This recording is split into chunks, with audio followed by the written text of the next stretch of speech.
Biceps training is not complicated. Although there are tons of different exercises, they pretty much all boil down to one movement: curls. Hold a weight, flex the arm.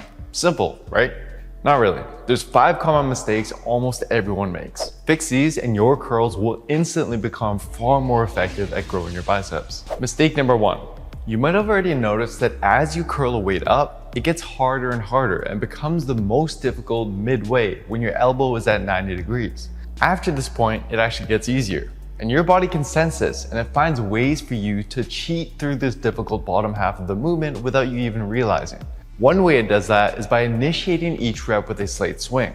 I'm sure we've all seen guys at the gym who take this to the extreme, but even just a slight swing at this bottom position can make the exercise much easier and enable you to use heavier weights. The problem with that, however, is although you're able to use heavier weight, it doesn't result in more tension to your biceps. That additional load goes straight to your lower back, which is now helping you get the weight up by using momentum. In fact, next time you're in the gym, try doing a standard set of curls with your regular form. Then stand with your back against the wall to prevent your body from swinging at all. If you had to drop the weight considerably, then it means that you've likely been incorporating too much momentum into your regular curls. Although I wouldn't recommend doing all your curls against the wall, you'll see far better biceps growth and reduce your risk of injury if you simply lighten the weight and minimize the amount of swing you use, especially towards the end of your set when the reps start to get really tough. For the next mistake, I want you to take a look at 2 really interesting studies.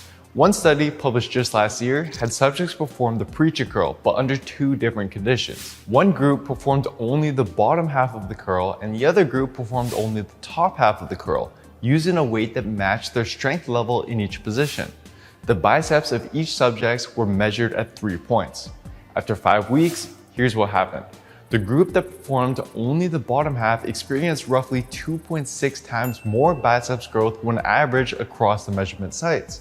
However, what's interesting is that most of this growth occurred at the 3rd measurement site, located towards the bottom of the biceps. Now, what makes this really interesting is that another study also published just last year replicated an almost identical design. Not on the biceps, but this time on the leg muscles. They had subjects perform the bottom versus the top half of leg extensions, and one more group who did the full range of motion. They measured the growth of the quad muscles at 4 different sites. After 12 weeks, here's what they found. For the measurement site closest to the top of the quads, growth was similar across the groups. However, as you got further and further down the quads, growth became significantly greater for the group who only performed the bottom half of the leg extension, even greater than the group who performed full range of motion groups. So what does this all mean? But it does seem that the bottom part of an exercise, when the muscle is fully stretched, provides a powerful stimulus for growth, especially in the distal regions of a muscle like the bottom part of your biceps. So whenever you do your curls, avoid cutting the range of motion short at the bottom position.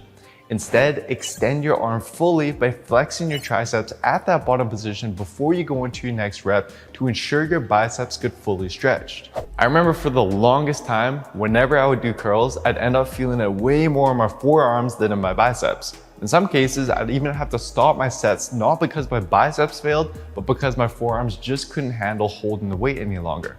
The reason for this had to do with my wrist position. Many people, when they curl, they subconsciously flex their wrists when trying to get the weight up. This can lead to the forearms working harder than they have to be, and eventually lead to fatigue and cramping.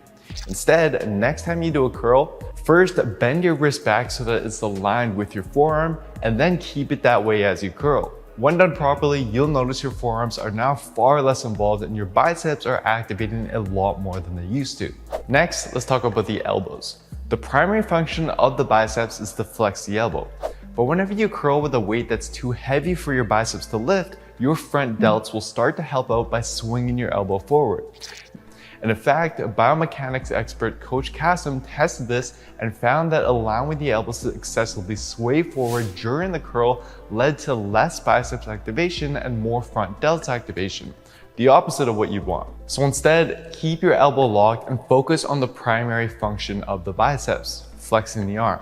A little bit of elbow movement is perfectly fine and hard to avoid, but anything more than what's shown here will likely lead to more of your front delts taking over instead of your biceps.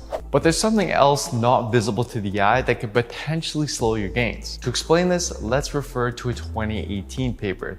Within it, researchers had one group of subjects perform the biceps curl while really focusing on squeezing the biceps and feeling the muscle work. The other group was instructed to simply lift the weight. After 8 weeks of this, the group that focused on feeling their biceps working experienced almost double the biceps gains.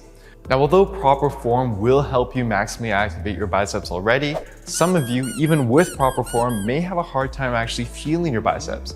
If that's the case, then try this out. With your arms by your side, flex your biceps as hard as you can. Then bring your arm up in front of your face and again, flex hard. You should feel a very strong biceps contraction when your arm is in that position. You don't want to do curls in that position, but you can do this to actually feel what a strong biceps contraction is like. And then when you go into your curls, here's some additional tips.